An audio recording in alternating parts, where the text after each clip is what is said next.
Hey guys, dipped into the oddities section of my gun collection to talk about another weird one today. This time I pulled out an old Spanish gun, and it's called a JoLoAr. Give you a little bit of an overview of the history real fast before we get started. This gun dates back to the heyday of Spanish gun manufacturing, back before their Civil War. So this one was actually built sometime in the mid-1920s. It's basically based on another gun, and what makes this gun interesting, you're probably noticing that it's pretty weird looking already, but on the other side is where the really weird stuff is. There's this lever here, and it's called a palanca, which is Spanish for lever. The inventor of the lever, his name was José López de Arnaiz. He was looking for a gun manufacturer to add this lever onto, and the only one that would actually listen to him and thought the idea was good at all was a manufacturer called Ergonomics. They were making a gun called the sharpshooter, which wasn't selling very well, so they were like, well, might as well just try this out. So they let him put this lever on there. They didn't like the name that he came up with for it, which is JoLoAr, which stands for his first initials of his name, José López de Arnaiz.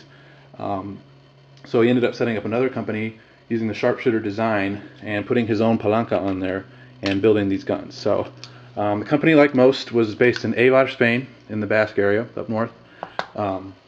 They made about 30,000 of these, which is a pretty decent number. Most of them went down to Peru. They served in the Peruvian army. They were intended really for cavalry use on horseback, and I'll get into that in a little bit about what the point of this palanca actually is. But it's kind of interesting. That's also why there's no trigger guard. There's a few different design considerations going on here. But most of these ended up in Peru, and from what I can tell, they were pretty much beaten up down there, because pretty much any JoLoAr that you can find today is in pretty bad shape. The finish is mostly gone. A lot of the time the bore is pretty shot out.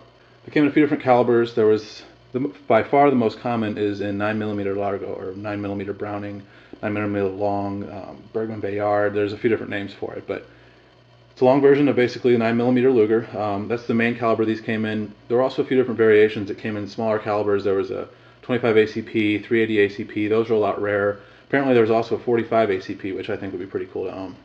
The different caliber guns, there were actually different sizes, and I'd love to end up with a 380 ACP version someday. That's a little bit smaller, and I think they're just more rare, so it's kind of cool for that reason. And plus the ammo is obviously much easier to find. But by far these 9mm Largo ones are definitely more prevalent and easy to find. And most of these came out to the United States in the 1960s. I believe it was Inter Arms. They found a bunch of them down in Peru, imported them, and they've been here floating around ever since. So picked one up a while ago and just think it's pretty cool, so I thought I'd talk about it a little bit. So in most of my gun reviews I talk a little bit about the appearance of the guns, and I'll talk about that a little bit here too. It's obviously a pretty ugly gun. One of the first things you'll notice is just how ugly it is. It's got a real straight looking grip, and the grip has this weird sort of texture going on, which is, I'll say it's right now, surprisingly comfortable. It's got no trigger guard. That's one thing that stands out right away. And the original sharpshooter actually did have a trigger guard. And the reason this one doesn't is because, like I mentioned earlier, it was intended for cavalry, soldiers on horseback. And by not having a trigger guard there, they could wear their gloves or whatever and get to the trigger real fast and not have any problems with firing the gun. Obviously there's this palanca here, and I'll talk about that in a minute when I get to the ergonomics and features. So that's pretty strange looking, and especially the way it just flops. Hammer is also a bit ugly. Sort of looks like a cauliflower. Speaking of ugly, like I mentioned, pretty much all of these are in pretty bad shape. This one is in probably average to good condition for a JoLoAr. They just weren't treated very well down in Peru, I think. And if you find one with like, over 60% bluing, it's in pretty good shape if you find one like that. It's got this weird pointy barrel out here. It's just overall, it's pretty ugly, pretty strange looking. I did pull out my Beretta as usual to show you a little bit of a size comparison. And both of these are unloaded, of course. The Beretta is a big gun, and this gun is basically just as big. Overlay it there a little bit. But it is noticeably heavier. I just weighed it, and it is 41 ounces unloaded. So this Beretta is, I think, 33 or something like that. So it's definitely a heavier gun. It's very solid feeling overall.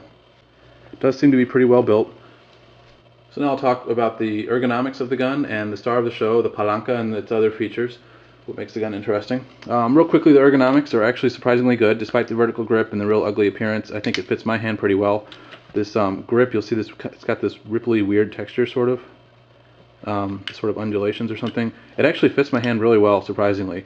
Doesn't point overly, like, extremely naturally, in my opinion, because I tend to prefer the more swept back Luger angle on guns, but it does feel pretty good. It's real nice and heavy, you know, like I mentioned, and solid feeling.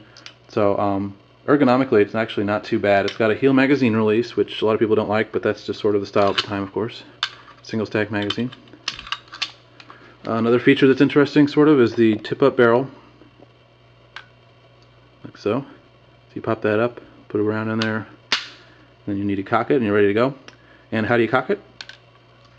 That is the star of the show right here. It's the palanca, the lever that Jose invented. So the reason he did this is because, like I mentioned, it's for cavalry use.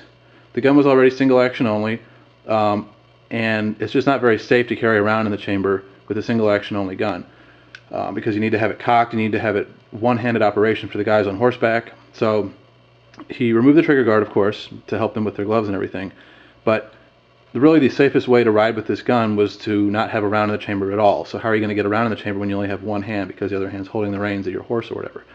He came up with this lever, and what the lever does is, let's say you're riding and the gun is in your holster, and the lever's flop down like that, it's in the holster, and suddenly you need to use it. You have a full magazine, no round in the chamber, you pull your gun out. As soon as your gun's up, the lever's down, use your hand, and you pull it back like this. And the round on the top of the magazine gets stripped off and chambered, hammer's cocked, and you're ready to go. This lever stays flopped, of course, and the reason that is because when the gun actually fires, the slide goes back and the lever goes with it, and it just kind of glides over your hand. You don't even really notice it, surprisingly. So that's what the palanca is for.